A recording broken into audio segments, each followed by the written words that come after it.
सुनो ए दोस्त, कभी तुमने अपने दिल से पूछा है कि तुम्हारी तकदीर क्यों नहीं बदलती? रातों को जागकर शिकायत करने वाले इस दिल ने कितनी बार रब को पुकारा होगा? कितनी दफा तुमने रोकर कहा होगा, ए अल्लाह, मेरी जिंदगी कब बदलेगी? मेरा दौर कब बदलेगा? मेरी उलझनें कब सुलझेंगी? लेकिन शायद तुमने आज तक इस सवाल का जवाब नहीं सुना कि तकदीर का रास्ता रोकने वाली चीज क्या है और तकदीर को बदलने की चाबी किसके पास है। यह दास्तान उसी चाबी के बारे में है जो गौसे आजम शेख अब्दुल कादिर जिलानी ने अपने मुरीदों को सिखाई थी। वही रहस्यमयी बात, वही छुपा हुआ राज, जिसे समझकर इंसान अपनी किस्मत की लोहे जैसी दीवारें गिरा सकता है। आज हम उसी एक बात की खोज में चलेंगे, वो बात जिसे सुनकर इंसान कांप जाता है, उसकी आंखें भर आती हैं और उसके अंदर कहीं दबा हुआ इंतजार बोल उठता है। शायद यही वो जवाब है जिसकी मुझे बरसों से तलाश थी। ये दास्तान तुम्हें वो सच सुनाएगी जो शायद जिंदगी में पहली बार सुनोगे। अब चुप हो जाओ, अपने दिल को शांत करो, क्योंकि जो तुम सुनने वाले हो वह तुम्हारी जिंदगी की सोच को जड़ से बदल देगा। जब हम दुआ मांगते हैं तो हमें लगता है कि हम अल्लाह के बहुत करीब हैं, मगर सुल्तान उल औलिया गौसे आजम अपनी किताब फुतूह अल गैब के पन्नों में एक ऐसा सच बयान करते हैं जो हमारे इस भ्रम को तोड़ देता है। जरा सोचो, एक भिखारी बादशाह के दरवाजे पर जाता है। वह दरवाजा खटखटाता है, रोता है, गिड़गिड़ाता है, लेकिन अंदर से कोई आवाज नहीं आती। दरवाजा नहीं खुलता। भिखारी सोचता है, शायद बादशाह निर्दयी है, शायद उसे मेरी आवाज नहीं आ रही। लेकिन गौसे आजम कहते हैं, नहीं है नादान, बादशाह बहरा नहीं है और न ही कंजूस है। मसला यह है कि तू अभी मांगने वाला बना ही नहीं। आप फरमाते हैं कि हम जब दुआ करते हैं तो हमारे दिल में एक अजीब सी अकड़ होती है। हम जबान से कहते हैं या अल्लाह दे दे, लेकिन हमारे दिल की हालत यह होती है, अगर तूने नहीं दिया तो मेरा क्या होगा? मुझे यह चीज अभी चाहिए, इसी वक्त चाहिए। यह मांगना नहीं है, यह तो शर्त लगाना है। और याद रखना मेरे दोस्त, मोहब्बत में शर्तें नहीं होती और बादशाही दरवाजे पर जिद नहीं चलती। जब तक तुम्हारे दिल में यह शोर है कि मेरी मर्जी पूरी क्यों नहीं हो रही, तब तक वहां रब की रजा की आवाज नहीं आ सकती। गौसे आजम हमें एक आईना दिखाते हैं। वह पूछते हैं, तुझे क्या लगता है तेरे और तेरे रब के बीच में कौन है? क्या आसमान की दूरी है? क्या जमीन की परतें हैं? नहीं, तेरे और तेरे रब के बीच सिर्फ एक चीज खड़ी है और वो है तेरी अपनी मैं। हम अपनी परेशानियों की वजह दूसरों को मानते हैं। फलां ने मुझ पर जादू कर दिया, फलां ने मेरा काम बिगाड़ दिया, मेरी किस्मत ही खराब है। मगर गौसे पाक फरमाते हैं, तेरा सबसे बड़ा दुश्मन तू खुद है। तेरा नफ्स ही वो दीवार है जिसने रहमत का रास्ता रोक रखा है। हम अल्लाह को अपनी जिंदगी का हिस्सा बनाना चाहते हैं। हम चाहते हैं कि कारोबार हम चलाएं, बस मुनाफा अल्लाह दे। रिश्ते हम अपनी मर्जी से जोड़ें, बस उसमें सुकून अल्लाह डाल दे। हम चाहते हैं कि हम खुदा भी बने रहें और बंदे भी कहलाएं। गौसे आजम कहते हैं, ए इंसान, दो तलवारें एक म्यान में नहीं रह सकती। या तो तू अपनी चला ले या अपने रब की चलने दे। जिस दिन तूने अपनी मर्जी को रब की मर्जी में फना कर दिया, उस दिन तुझे मांगना नहीं पड़ेगा। बिन मांगे झोलियां भर दी जाएंगी। शायद तुम्हारे दिल में अब यह सवाल उठ रहा होगा, अगर मैं सब कुछ रब पर छोड़ दूं तो फिर मुझे तकलीफ क्यों मिलती है? मेरे घर में बीमारी क्यों है? मेरी जेब खाली क्यों है?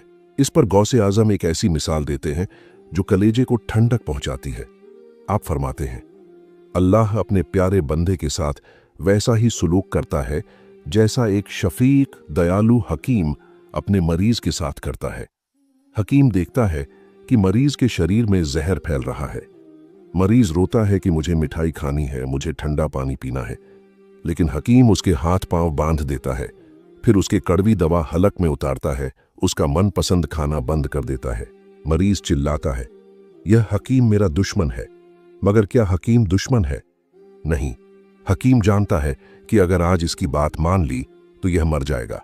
ठीक उसी तरह अल्लाह कभी कभी तुम्हारी वो दुआ कबूल नहीं करता जिसके लिए तुम रो रहे हो।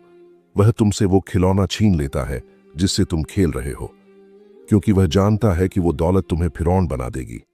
वह जानता है कि वो कामयाबी तुम्हें गाफिल, लापरवाह कर देगी।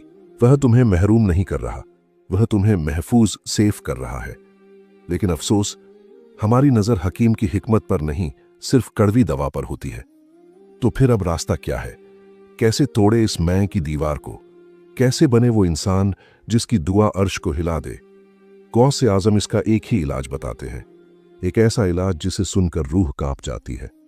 वह कहते हैं, मर जाओ, मरने से पहले हैरान मत हो। यह जिस्म की मौत नहीं है, यह ख्वाहिशों की मौत है, यह उम्मीदों की मौत है। अपने दिल से लोगों की उम्मीद निकाल दो। अपने दिल से यह डर निकाल दो कि कल क्या होगा। अपने आप को मुर्दे की तरह अल्लाह के हवाले कर दो, जैसे मुर्दा नहलाने वाले के हाथों में होता है। वह जिधर चाहे उसे पलटे, मुर्दा छू तक नहीं करता। गौसे आजम वादा करते हैं, जिस घड़ी तू अपने आप को ऐसे सौंप देगा, उसी घड़ी अल्लाह की रहमत का समंदर जोश में आ जाएगा। फिर तुझे वो मिलेगा जिसका गुमान भी तूने नहीं किया था। मेरे दोस्त, आज की रात बहुत भारी है। आज जब तुम अपने बिस्तर पर जाओ तो सोचना मत, बस अपनी बंद मुट्ठी खोल देना। जो पकड़े बैठे हो, गुस्सा, नफरत, जिद, शिकायत, सब छोड़ देना और अपने रब से कहना, या अल्लाह, मैं हार गया और तू जीत गया। मैं अपनी तकदीर, अपनी तदबीर सब तेरे कदमों में रखता हूं। अब तू जाने और तेरा काम जाने। यकीन मानो, सुकून की वो नींद आएगी जो बादशाहों को भी नसीब नहीं होती। लेकिन सफर अभी खत्म नहीं हुआ। जब इंसान सब कुछ छोड़ देता है तो फिर अल्लाह उसे क्या देता है? गौसे आजम की वो कौन सी करामात है जो फना के बाद शुरू होती है? ये राज खुलेगा। इस दास्तान के आगे चलकर सुनते रहें। चैनल सूफी तालीम की इस खास पेशकश को पिछली बार हमने अपनी जिद छोड़ दी थी। हमने अपनी मैं की गठरी उतारकर रब के दरवाजे पर रख दी थी और हमने कहा था, ए अल्लाह, अब तू जान और तेरा काम जाने। लेकिन दोस्त, कहानी यहां खत्म नहीं होती। असल इम्तिहान तो अब शुरू होता है। जानते हो वो इम्तिहान क्या है? वो इम्तिहान है अल्लाह की खामोशी। तुमने सब कुछ सौंप दिया, मगर हालात नहीं बदले। बीमारी अभी भी है, कर्ज अभी भी है, लोग अभी भी ताने दे रहे हैं। आसमान से कोई फरिश्ता नहीं उतरा, कोई चमत्कार नहीं हुआ। सिर्फ एक चीज है, खामोशी, गहरा सन्नाटा। यही वो मुकाम है जहां 99% लोग हार जाते हैं। उनके दिल में फिर से वही शैतान सर उठाता है। देखा, मैंने कहा था ना दुआ कबूल नहीं होती। मैंने कहा था ना सब्र का कोई फल नहीं मिलता। लेकिन गौसे आजम शेख अब्दुल कादिर जिलानी, जो दिलों के हकीम हैं, वो इस खामोशी का राज बताते हैं। आप फरमाते हैं, ए जल्दबाज इंसान, तू घबराता क्यों है? ये खामोशी अल्लाह की बेरुखी नहीं है, ये तो पकने का वक्त है। जैसे एक किसान बीज जमीन में दबाता है। अगर वो अगले ही दिन मिट्टी खोद कर देखे कि पौधा निकला या नहीं, तो क्या होगा? बीज मर जाएगा। उसे अंधेरी मिट्टी में भारी दबाव के नीचे खामोशी से पड़े रहना पड़ता है। उसी अंधेरे में बीज का सीना फटता है और जिंदगी बाहर आती है। तुम अभी उसी मिट्टी के नीचे हो। हिलो मत, शिकायत मत करो, बस पड़े रहो, क्योंकि तुम्हारे अंदर भी कुछ फूटने वाला है, कुछ नया जन्म लेने वाला है। गौसे पाक फुतूह अल गैब में एक बहुत ही अजीब और गहरी बात कहते हैं। वह कहते हैं, अल्लाह की मदद बादलों की तरह है। तुम उसे अपनी मर्जी से नहीं बरसा सकते, लेकिन जब तुम उम्मीद छोड़ देते हो, जब तुम सारे दरवाजे बंद मान लेते हो, ठीक उसी वक्त वो वहां से मदद भेजता है जहां तुम्हारा गुमान भी नहीं जाता। इसे कुरान मिन हैसुला यहतासिब कहता है, यानी वहां से जहां से तुमने सोचा भी ना हो। हम इंसान बहुत सीमित सोचते हैं। हम सोचते हैं पैसा चाहिए तो नौकरी से ही आएगा, शिफा चाहिए तो इसी दवा से मिलेगी। हम अल्लाह को भी अपने दिमाग के दायरे में कैद करना चाहते हैं। मगर गौसे आजम कहते हैं, अरे नादान, तू दुनिया को पूज रहा है और दुनिया के पैदा करने वाले को भूल गया है। जब तक तेरी नजर सबब पर है, रब मदद नहीं करेगा। जिस दिन तेरी नजर सबसे हटकर सिर्फ उस पर जम जाएगी, उस दिन वो पत्थर से पानी निकाल देगा, वो आग को बाग बना देगा। क्या तुमने हजरत मूसा की मां को नहीं देखा? उन्होंने अपने नन्हे से बच्चे को उफनती हुई नदी में डाल दिया। दिमाग क्या कहता है? बच्चा डूब जाएगा। लेकिन इश्क क्या कहता है? जिस रब ने दिल में डाला है वही रब बचाएगा। और नतीजा क्या हुआ? नदी ने उस बच्चे को डुबोया नहीं, बल्कि शाही महल तक पहुंचा दिया। यही है गैबी मदद का कानून। ये तब आती है जब तुम अपनी अक्ल, लॉजिक के घोड़े दौड़ाना बंद कर देते हो। शायद तुम अब भी कहोगे, हजरत दर्द बहुत होता है, इंतजार बहुत मुश्किल है। गौसे आजम मुस्कुराते हैं और फरमाते हैं, हाँ, मैं जानता हूं, लेकिन सुन, सोने को अगर पता चल जाए कि सुनार उसे आग में क्यों तपा रहा है, तो वो जलने की शिकायत नहीं करेगा, बल्कि आग का शुक्रिया अदा करेगा। अल्लाह तुम्हें तोड़ रहा है क्योंकि तुम जिस ढांचे में अभी हो वो बहुत छोटा है। उसमें अल्लाह की बड़ी नेमतें नहीं समा सकती। वह तुम्हें तोड़ फोड़ कर बड़ा बर्तन बना रहा है। आप फरमाते हैं, जब अल्लाह किसी बंदे को विलायत का ताज पहनाना चाहता है तो पहले उसे दुनिया की नजरों में गिरा देता है, उसे फकीर बना देता है, उसे लाचार बना देता है, ताकि उसका भरोसा इंसानों से पूरी तरह उठ जाए। सोचो, अगर आज तुम्हारे पास सब कुछ होता तो क्या तुम यहां होते? क्या तुम यह बातें सुन रहे होते? नहीं।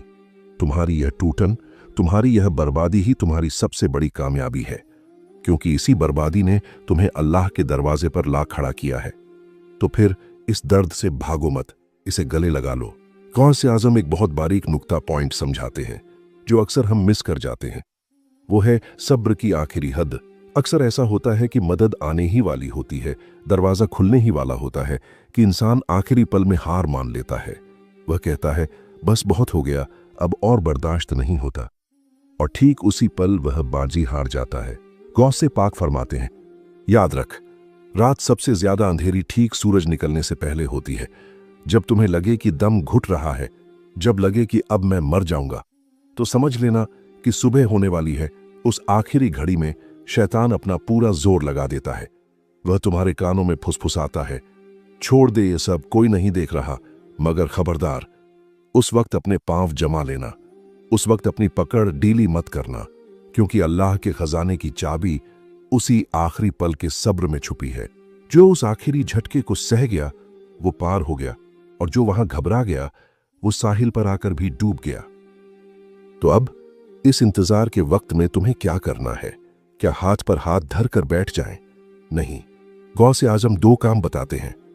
खामोशी, अपनी जुबान से लोगों के आगे रोना बंद करो। अपना हाल किसी को मत बताओ, अपने जख्म किसी को मत दिखाओ, सिर्फ उसे दिखाओ जो मरहम लगा सकता है। लोगों को अपना हाल बताना अल्लाह की शिकायत करना है। हर सुबह उठकर कहो, ए अल्लाह, तू मुझे जिस हाल में रखे मैं खुश हूं। अगर तू मुझे भूखा रखना चाहता है तो मैं भूखा खुश हूं। अगर तू मुझे बादशाह बनाना चाहता है तो मैं उसमें खुश हूं। मेरी कोई अपनी चाहत नहीं। जिस दिन तुम यह दिल से कह दोगे, कसम है खुदा की, उसी दिन तुम्हारे दिल में एक ऐसा नूर उतरेगा, एक ऐसा सुकून आएगा कि पहाड़ भी टूट पड़े तो तुम मुस्कुराते रहोगे। लेकिन दोस्तों, जब बंदा इस मुकाम पर पहुंच जाता है, जब वह पूरी तरह अल्लाह का हो जाता है, तो फिर अल्लाह उसे दुनिया में कैसे रखता है? क्या वह दुनिया छोड़ देता है? नहीं। तब एक मौजिज़ा होता है। दुनिया उसके कदमों में गिरती है, मगर वो दुनिया की तरफ नहीं देखता। गौसे आजम का वो राज जो फकीरी में बादशाही सिखाता है। कैसे एक सूफी बिना तख्त के भी बादशाह होता है, और कैसे तुम अपनी दुनियावी जिंदगी, जॉब, फैमिली, मनी में रहते हुए भी अल्लाह के वली बन सकते हो। ये राज खुलेगा हमारी दास्तान में। आगे सुनते रहें सूफी तालीम। याद है, पीछे हमने सब्र किया था, हमने अपनी ख्वाहिशों का गला घोंट दिया था। हमें लगा था कि अब हम लुट गए, अब हमारे पास कुछ नहीं बचा। लेकिन ए रूहानी सफर के मुसाफिर, अब आंखें खोलो और देखो ये क्या हो रहा है। वही दुनिया, वही दौलत, वही शोहरत जिसके पीछे तुम कल तक कुत्तों की तरह भाग रहे थे और वो तुमसे दूर भाग रही थी, आज वही दुनिया तुम्हारे पीछे पीछे नंगे पांव भाग रही है। गौसे आजम शेख अब्दुल कादिर जिलानी फुतूह अल गैब में एक ऐसा राज खोलते हैं जो अक्ल को दंग कर देता है। आप फरमाते हैं कि अल्लाह ने दुनिया को एक हुक्म दे रखा है, ए दुनिया, जो मेरी खिदमत करे तू उसकी खादिमा, नौकरानी बन जा, और जो तेरी खिदमत करे तू उसे थका दे, उसे बर्बाद कर दे। जब तक तुम दुनिया के पीछे थे तुम नौकर थे और दुनिया मालकिन थी। आज जब तुम अल्लाह के हो गए तो अल्लाह ने दुनिया को तुम्हारा नौकर बना दिया। यही है वह कीमिया, यही है वो जादू जिसे लोग किस्मत का बदलना कहते हैं। वो दरअसल दिल का बदलना है। गौसे आजम इसे एक बहुत ही प्यारी मिसाल से समझाते हैं। आप फरमाते हैं, यह दुनिया तुम्हारी परछाई की तरह है। अगर तुम अपनी परछाई को पकड़ने के लिए दौड़ोगे तो क्या कभी पकड़ पाओगे? कभी नहीं। तुम जितना तेज भागोगे परछाई उतना ही आगे भागेगी। तुम पूरी जिंदगी दौड़ते रहोगे लेकिन हाथ कुछ नहीं आएगा। लेकिन अगर तुम सूरज की तरफ मुंह कर लो और परछाई की तरफ पीठ कर लो, तो अब क्या होगा? वही परछाई जो तुमसे भाग रही थी अब तुम्हारे पीछे पीछे दौड़ेगी। तुम रुकोगे तो वो रुकेगी, तुम चलोगे तो वो चलेगी। ठीक यही हाल दुनिया का है। सूरज अल्लाह है। जब तुमने अपना चेहरा अल्लाह की तरफ कर लिया तो यह दौलत, यह इज्जत, यह सुकून सब तुम्हारे पीछे मजबूर होकर आएंगे, क्योंकि परछाई वजूद से जुदा नहीं हो सकती। तुम्हें अब मांगना नहीं पड़ेगा, तुम्हें अब छुपना पड़ेगा कि ए दुनिया मेरा पीछा छोड़ दे, मेरा महबूब अल्लाह मुझे देख रहा है। अब यहां एक बहुत बड़ा धोखा होता है। शैतान कहता है अगर दुनिया मिल रही है तो लूट लो, फिर से उसी में डूब जाओ। यहीं पर गौसे आजम हमें होशियार करते हैं, एक सच्चे सूफी की पहचान बताते हैं। सूफी वो नहीं जो दुनिया छोड़कर जंगल में भाग जाए। सूफी वो है जो बाजार में रहे, महलों में रहे, लेकिन उसका दिल वीरान हो। इसे कश्ती और पानी की मिसाल से समझो। कश्ती पानी में ही रहती है, पानी ही उसे चलाता है, लेकिन कश्ती कब डूबती है? जब पानी कश्ती के बाहर हो तब तक सब ठीक है, लेकिन जैसे ही पानी कश्ती के अंदर आ जाता है कश्ती डूब जाती है। गौसे पाक फरमाते हैं दुनिया को अपनी जेब में रखो, अपने हाथ में रखो, लेकिन उसे अपने दिल में मत आने दो। तुम्हारे पास करोड़ों की दौलत हो, लेकिन अगर वो खो जाए तो तुम्हारे दिल को रत्ती भर भी तकलीफ ना हो। अगर यह हाल है तो तुम तख्त पर बैठकर भी फकीर हो, और अगर तुम्हारी जेब खाली है लेकिन दिल में पैसे की हवस है तो तुम फकीर होकर भी दुनियादार हो। जब बंदा इस मकाम पर पहुंच जाता है जहां उसे न पाने की खुशी है न खोने का गम, तब अल्लाह उसे एक ऐसा तोहफा देता है जो बादशाहों के खजाने से भी कीमती है। वह तोहफा है जुबान की तासीर। गौसे आजम फरमाते हैं जब बंदा अपनी मर्जी को मार देता है तो अल्लाह उसकी जुबान बन जाता है जिससे वो बोलता है। फिर वो जो कहता है वो होकर रहता है। लोग इसे करामत कहते हैं, लोग इसे मोजिजा कहते हैं, लेकिन यह कोई जादू नहीं है, यह तो अल्लाह की वफादारी है। अल्लाह कहता है ए मेरे बंदे, कल तूने मेरी खातिर अपनी हर बात टाली थी, आज मैं तेरी खातिर कायनात की तकदीर टाल दूंगा। यही वजह है कि औलिया अल्लाह की मज़ार पर आज भी भीड़ है। मरे हुए को जिंदा करना, बीमार को शिफा देना, डूबी हुई कश्ती को पार लगाना, ये उनकी ताकत नहीं, ये उस फकीरी की ताकत है जिसने उन्हें अल्लाह का महबूब बना दिया। तो मेरे अजीज, क्या तुम अब भी उस दो कौड़ी की दुनिया के लिए रो रहे हो? क्या तुम अब भी उस दरवाजे को पीट रहे हो जो तुम्हारे लिए बंद है? यह दास्तान राहे सरे वजूद यहां खत्म नहीं होती, बल्कि यहां से तो एक नई जिंदगी शुरू होती है। अब जब तुम आईने में देखोगे तो तुम्हें वो पुराना मायूस चेहरा नहीं दिखेगा, तुम्हें एक ऐसा इंसान दिखेगा जिसके साथ अल्लाह है। और याद रखना, जिसके साथ अल्लाह है उसे किसी और की जरूरत नहीं। मेरे दोस्त, हमने बहुत लंबा सफर तय किया है। हमने जिद छोड़ी, हमने सब्र किया, और फिर हमने देखा कि दुनिया हमारे कदमों में आ गिरी। लेकिन ठहरिए, गौसे आजम शेख अब्दुल कादिर जिलानी एक आखिरी और सबसे बड़े खतरे से आगाह करते हैं। एक ऐसा खतरा जहां बड़े बड़े आबिद और जाहिद फिसल जाते हैं। वह खतरा है करिश्मों में अटक जाना। जब अल्लाह की मदद आती है, जब दुनिया इज्जत देने लगती है, जब तुम्हारे कहे हुए शब्द सच होने लगते हैं, तो नफ्स फिर से जागता है एक नए रूप में। वह कहता है देखो मैं कितना बड़ा बुजुर्ग बन गया हूं, देखो मुझ में कितनी ताकत आ गई है। गौसे पाक फरमाते हैं खबरदार, ये अल्लाह की नेमतें हैं, मगर इन्हें अपना मकाम मत समझ लेना। ये तो रास्ते के फूल हैं, मंजिल नहीं। अगर तुम इन फूलों को चुनने में लग गए तो माली तुमसे छुप जाएगा। अक्सर लोग मुसीबत में अल्लाह को याद करते हैं, और जब मुसीबत टल जाती है और दौलत आ जाती है तो वो दौलत में मशगूल हो जाते हैं। याद रखना, अल्लाह देकर भी आजमाता है, सिर्फ लेकर नहीं। इसे एक मिसाल से समझो। एक बादशाह के दरबार में दो लोग गए। बादशाह ने कहा मांगो, क्या मांगते हो? पहले ने देखा कि बादशाह के पास हीरे जवाहरात हैं। उसने कहा हुजूर मुझे यह खजाना दे दीजिए। बादशाह ने दे दिया। वो खुश होकर खजाना लेकर चला गया। दूसरे ने बादशाह की तरफ देखा, उसकी आंखों में आंसू आ गए। उसने कहा बादशाह सलामत, मुझे आपका खजाना नहीं चाहिए, मुझे आप चाहिए। अगर आप मेरे हो गए तो यह खजाना भी मेरा है और यह तख्त भी मेरा है। गौसे आजम हमें वो दूसरा शख्स बनाना चाहते हैं। आप फरमाते हैं लोगों की नजर अल्लाह की नेमतों पर है और आरिफ की नजर मुनीम पर है। जब तक तुम जन्नत के लालच या दोजक के डर से इबादत कर रहे हो, तुम अभी कारोबारी हो, आशिक नहीं। इश्क ये है कि अगर वो तुम्हें आग में भी डाल दे तो तुम कहो तू राजी है ना, बस काफी है। एक ऐसा मकाम जहां दुख और सुख दोनों बराबर हो जाएं। गौसे पाक फरमाते हैं, जब बंदा अल्लाह के इश्क में फना हो जाता है तो उसे तलवार का घाव भी फूल की तरह लगता है। उसे न तारीफ से खुशी होती है न बुराई से गम। उसे सोने और मिट्टी में कोई फर्क नजर नहीं आता। उसके लिए गरीबी और अमीरी एक जैसी है। यही वो मकाम है जिसे कुरान नफ्स ए मुतमिन्ना कहता है। यही वो खजाना है जिसे सिकंदर ढूंढता मर गया मगर नहीं मिला। यह खजाना बाजार में नहीं मिलता। यह खजाना गौसे आजम के कदमों में सर झुकाने से मिलता है, अपने दिल को दुनिया के शोर से खाली करने से मिलता है।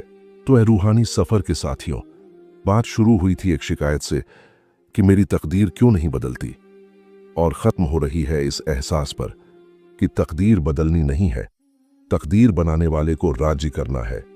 आज इस दास्तान को यहीं विराम देते हैं, लेकिन यह अंत नहीं है। तुम्हें अब अपनी जिंदगी के पन्ने खुद लिखने हैं। अपनी जिद छोड़ दो, अल्लाह के फैसले पर खामोश हो जाओ, दुनिया से दिल हटा लो और सिर्फ अपने रब से मोहब्बत करो। जिस दिन तुमने यह कर लिया, उस दिन तुम्हें किसी वीडियो, किसी वजीफे, किसी तावीज की जरूरत नहीं पड़ेगी। तुम खुद एक चलता फिरता मोजिजा बन जाओगे। जाते जाते एक वादा करो कि आज से तुम मांगने वाले नहीं, मानने वाले बनोगे। अगर इस नसीहत ने तुम्हारी रूह को छुआ है तो अपनी आंखों को बंद करो, दिल पर हाथ रखो और एक बार सच्चे दिल से कहो, अल्हम्दुलिल्लाह अला कुल्ली हाल। हर हाल में अल्लाह का शुक्र है। मैं हूं आपका दोस्त और यह था आपके चैनल सूफी तालीम का वो पैगाम जो दिलों को जिंदा करता है।